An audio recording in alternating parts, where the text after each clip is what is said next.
Tuloy-tuloy po ang paglilibot ng mga bida ng Manila's Finest sa iba't ibang malls para po sa Metro Manila Film Fest entry. Bumisita po sa SM Fairview kahapon sina Papa P. Piolo Pascual kasama sina Rico Blanco at si Tyke Sanchez. Ibang klaseng energy ng fans nang salubungin po sila ng cast.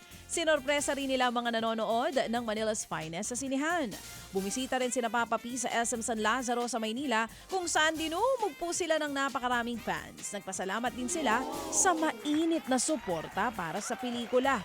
Magpapatuloy ngayong araw ang Finest Cinema Tour ng Manila's Finest. Abangan po sina Rico Blanco, Rica Peralejo, Ashton Olviga, Tyke Sanchez at Inday Fatima. Pupunta po sila ngayong araw dyan sa SM Grand Central, SM Caloocan at sa SM North EDSA. Mamaya po yan mga kapatid. Mapapanood pa rin sa mga sinihan nationwide ang pinaka-napapanahon at pinaka-makabuluhang pelikula ng taon.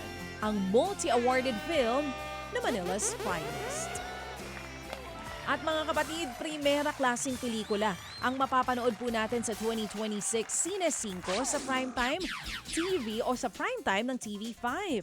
Buhay naman nung ipalalabas po ang Metro Manila Film Fest entry, second best picture at historical film na Gomburza. Bida po dyan ng Manila's Finest Stars na sina Piolo Pascual at Cedric Juan, pati si Dante Rivero. Mapapanood din po ang pelikula sa Cine 5 simula January 2, tuwing 8:30 ng gabi. Dito po yan sa TV5.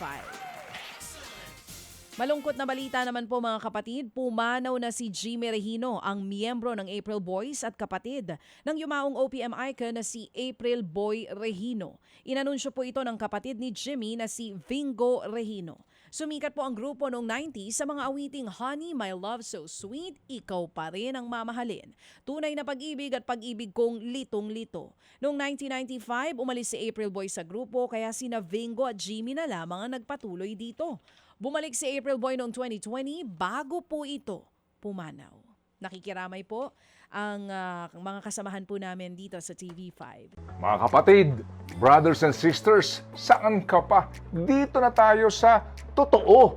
Dito na tayo sa True FM. Mga kapatid, mag-subscribe and follow po kayo sa social media accounts ng True Network PH. Yan po kami, hanapin nyo lang True Network PH, Facebook, Instagram, YouTube, TikTok, and podcast. Mapa Apple or Spotify man yan, mahahanap nyo kami. Lahat ng mga napapanood at napapakinggan nyo po sa programa, nasa social media accounts namin yan. So paano mga kapatid? See you sa social media!